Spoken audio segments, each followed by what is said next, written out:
What is up YouTube, and welcome to this Rebecca spoiler review and ending explained video. This is the latest film from Ben Wheatley, who makes some of the most interesting movies I've ever seen, such as Kill List and High Rise. This is an adaptation of the novel by Daphne du Maurier, published in 1938, and was also adapted by the great Alfred Hitchcock in 1940.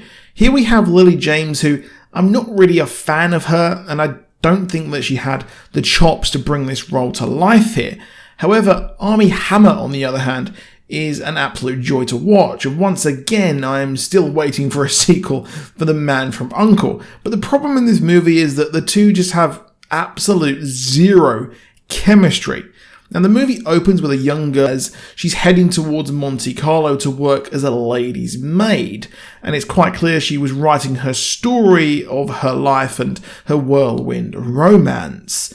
Now, she works as a lady's maid for a horrible older woman played by Ann Dowd, who is superb as the jealous older woman aging out of society. You may recognise her as a cruel leader of the handmaids in A Handmaid's Tale. Now, the protagonist here is in Monte Carlo with Mrs. Van Hopper and is treated very badly by her. However, Hopper wants to get close to Maxim de Winter, who is an influential and wealthy widower whose wife died in mysterious circumstances. Lily James's character, the future Mrs. de Winter, I'll call her the protagonist here for the lack of a maiden name. She bumps into Mr. de Winter not knowing it's him, as she attempts to actually bribe the waiter so her employer, Mrs. Hopper, can get a table next to him at lunch.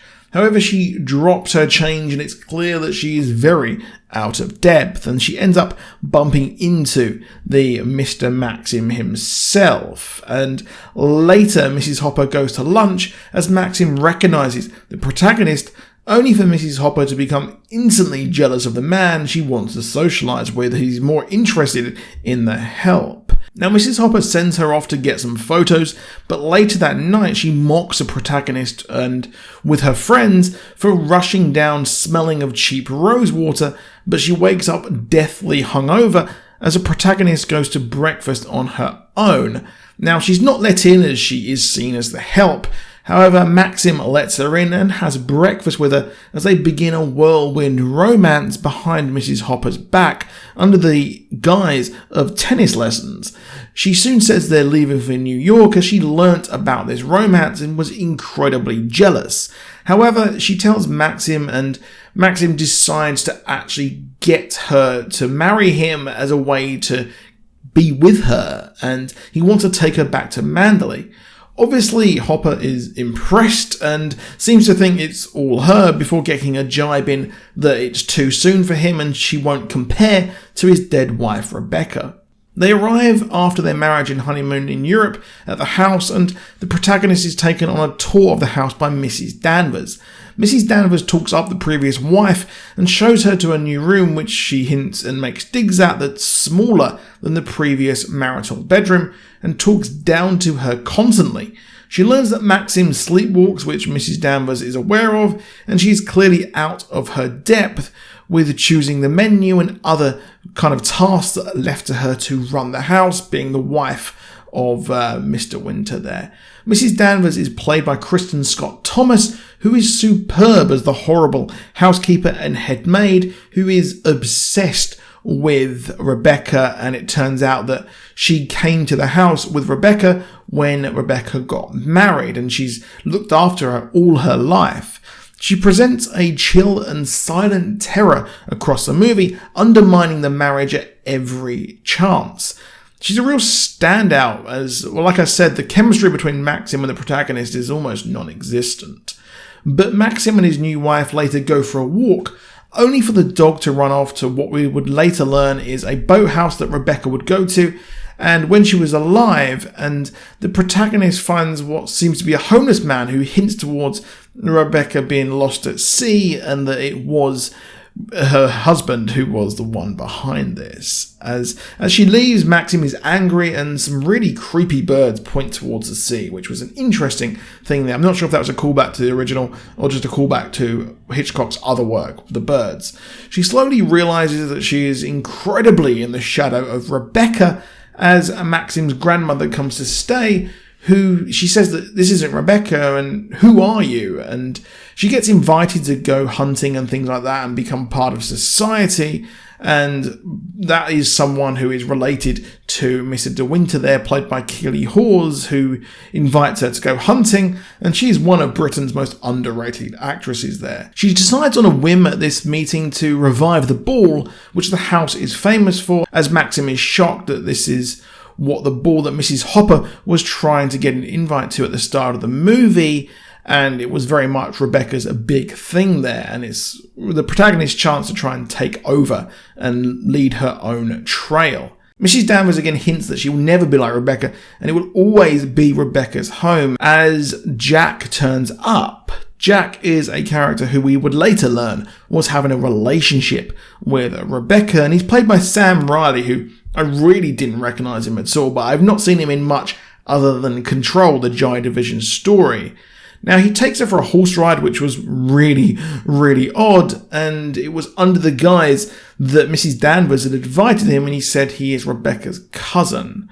However, it turns out that he was actually banned from the house, despite previously saying all of this, and that he is banned by Mr. De Winter because he was obviously having a relationship with Rebecca, which Mr. De Winter knew all about. Now again, this was all a ruse to drive a wedge between Maxim and new wife. Eventually, the protagonist falls for Mrs. Danvers deciding to help her and strike a relationship with her and help her with the new ball that they want to have.